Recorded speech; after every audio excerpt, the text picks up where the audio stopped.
Yes, people, welcome back. The Carlos Baleba drama saga continues with various reports, even today, even last night, about if Man United is going to go and make a substantial bid for him. But before we get into that, make sure you smash the like, subscribe on the way to 10K. There's over 60% of people that do not watch this video. So huge favor, if you can do so and you like the video, then big up yourselves. Now, the dramas of today, we've even had a small update by Nabil, I don't know how to say his last name, one of the French journals, actually quite renowned in France, dropped some big news about Baleba, and it's gone by, well, the fee discussed is beyond comprehension, but do not be surprised. But on that notice, we'll get right into it. Carlos Baleba personal terms, it seems stuff with his agents and whatever representatives, it seems like that's all finalized. In terms of personal terms, we already know when a player is on small wages, personal terms is always going to be quite easy. Now, on my kind of view of things is, well, what if there's a sneaky feeling if Brighton get in behind there and put him on a release clause? But I've never really known Brighton to put release clauses on players. The last time they did that, there was a secret one with McAllister. And I don't look at Brighton, in my view, the ones that I don't think they hold players back. I feel like if they've got a wish, they know their role in the whole pyramid of things or the food chain and know, well, if you want one of my players, they can go as long as you pay the fee. I mean, the fee could be reasonable, but could be also at a premium. So with Paul Barber, we already know, and Tony Bloom, there is no shifting that price, whatever it is. But we already know what the price for Baleba will be. It's good to see that Man United are doing things a little bit differently to what we know, and pretty much what all top clubs typically do: go to the player, see if they want to join the club, see the mood, you know, do your background checks, whatever you want to call it, and then make your move. Now, we wonder why the likes of like Liverpool, Man City seem to get players typically on a cheaper, or on a cheap, more than what we feel they value at. It's because internally, they must get the go-ahead from these players. And then, as they're seeking their moves behind closed doors, they are pushing the club to make sure, you know, without it sounding like it's going to be an absolute cluster, F-U-C-K, then, you know, you're going to get your wish eventually and the price can be reasonable. Now, on Man United's end, we were going to know through the weekend if this deal was plausible or not. Now, even Fabrizio last night, if you saw his update in the middle of the night, pretty much is kind of weird. But he dropped the news saying that, you know, United feel that this overall saying that they want to go for him. So Man United must be planning a bid, right? You can't just be discussing personal terms around 12.5K for the last 3-4 days. But again, this is a lot of guesswork. It could be a case where United move on to other targets, but according to Fabrizio, we're not moving on to other targets. Something seems to be brewing in the background. Now, it came in from Nabil, I think you say Jelit, top French journal. He said the record for the biggest transfer in history for an African player will be broken by Carlos Baleba. That's jumping the gun quite a bit, to be fair. A fee of 112 million is being discussed behind the scenes. Now, I don't feel like I want to believe it, but I don't want to believe it at the same time. 112 million. I'm not gonna say no to it. Most clubs have dished out 100 millions in the past 5 years for whichever player. The question is he going to be clutch for your team? And the answer is yes. Baleba transforms the whole team from back to front, helping the defense, helping the attack, and more importantly, helping out Bruno Fernandes and partnering Kobe. Even yesterday, when it was about Amorim, some quotes came out saying, what does he view as the long-term partnership? And there was reports around Kobe Mainu and Baleba in the middle of that field to dominate midfields. Can that be done?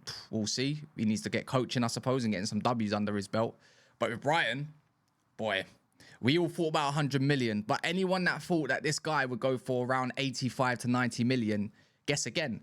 But yeah, look, various reports, whether you're going to look at, funny enough, the indicators of the world and whoever else is going to be jumping the gun, there's going to be a lot of talk this week. Same kind of messages, same kind of, basically the same message, but written differently and spoken out differently. That's, you know what, I just feel like I just exposed Fabrizio's gimmick. Not exposed, but we all already know it.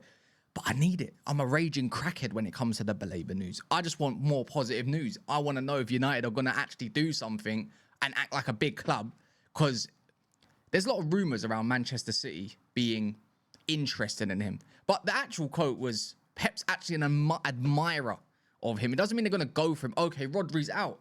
But Rodri's not out injured. He's just not fit and ready. He'll be fit after the international break. Like, this is the way I view it. They go and buy Baleba for 100 million. Let's just call it for that. And then Rodri's the better player. He's a superior player. They just bought Reinders, is in the form of his life, 27 years of age, baller. Cool, Baleba comes in. What, he fills in for Rodri for what, 4 or 5 games and goes on the bench? What, they're going to put a £100 million player on the bench? You're going to say, oh, but what about Jack Grealish? No, Jack Grealish was playing week in, week out, 2 to 3 years, pretty much. So, whole different story. And then it's funny because, you know, there's the off one, I think it's caught offside or someone that putting Newcastle's name in the folder. I'm like, come on. Has Newcastle not learnt their lesson yet? Do they really want to go toe-to-toe with this one?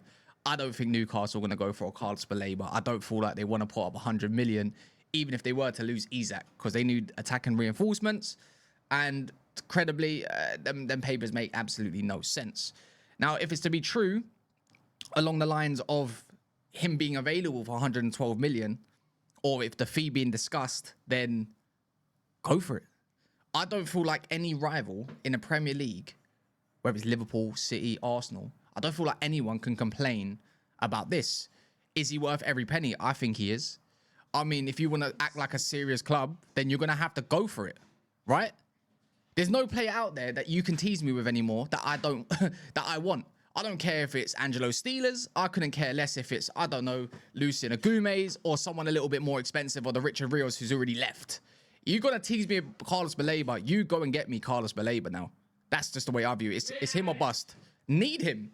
Need him. If you want to get back into Europe and make this gamble, then go for it. Again, I'm going to keep saying it. Ratcliffe, do the right thing. No, sorry. Sir Jim Ratcliffe, go and do the right thing. Scruffy Jim. Scruffy Jim. Now, how are we going to afford this? Well, Højlund. There's one thing. Højlund. Man United are seeking permanent. AC Milan, apparently he's open to joining AC Milan. I hope he goes to AC Milan, because I've had enough of this weird thing about Højlund. Like, everyone cusses him out. Sure. Is it harsh? Sure. Is it the world of football? Yes. But now he's going. Now you've got all these other guys all of a sudden, after saying how rubbish he is. Oh, no, you know what? We should just keep him. What do you mean keep him? If you're going to fund this, Garnacho is going to cost about, let's just say an average, in my opinion, will be about 40 million, 35 million. Højlund, if you can get a permanent for him at least, or a loan with obligation, that's also going to be about 30 million, right? If AC Milan really want him, by the sounds of it, they really do. You've already got more than half of that money saved. And then when Sancho goes, that's a 30 million package. You're saving 15 million on wages of cash in 1 year alone. So yeah, it can be afforded. It just depends how United look at it. Now, Project 150, if you want to be a little bit more convinced, United are clearly looking at these players thinking, okay, in 2028, the time to go for the title, whatever, how do we get there? Well, the way to do that is invest in the best players, and someone like, you know, Carlos Baleba has the potential to be one of the best African players the Premier League's ever seen, and one of the best centre mids that we've seen probably since, I think, in my opinion, the best African player in the Premier League's ever seen, a Yaya Toure. Now, is anyone going to get anywhere near Yaya Toure levels, Salah levels? That's pretty difficult to kind of make that assumption. But when you look at the way Yaya Toure used to steam train midfield, I feel like Carlos Baleba can do something a little bit similar. But Yaya's in his own planet. Let's be real.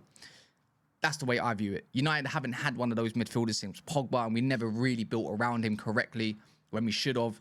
Look how many times he'd thrive for France. You had the opportunity to go get Kante, and you let him to go Chelsea for 30 million. Now, that's what you just call a bunch of idiots, a.k.a. Woodward, a.k.a. whoever else was in charge at that time, right? But for me, go for Baleba. Hopefully, there's more reports about him. There's a clear plan. And if that plan is Project 150, keep going for it. I'm all for it. Make the gambles. Worth it. Look at Caicedo, 115 million. I don't think anyone's here, rivals, are questioning Caicedo's price. I don't really ever hear about Caicedo's price, because guess what? He's Mr. Consistency, doing it week in, week out.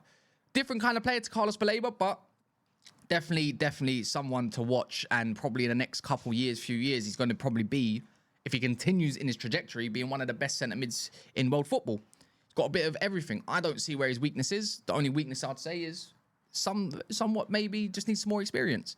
But anyway, smash the like, subscribe if you're brand new, on the way to 10K, and hopefully we get another update. Hopefully we see Hoyland leave and Garnacho, because this bomb squad, he's just added to that whole group. In a bit.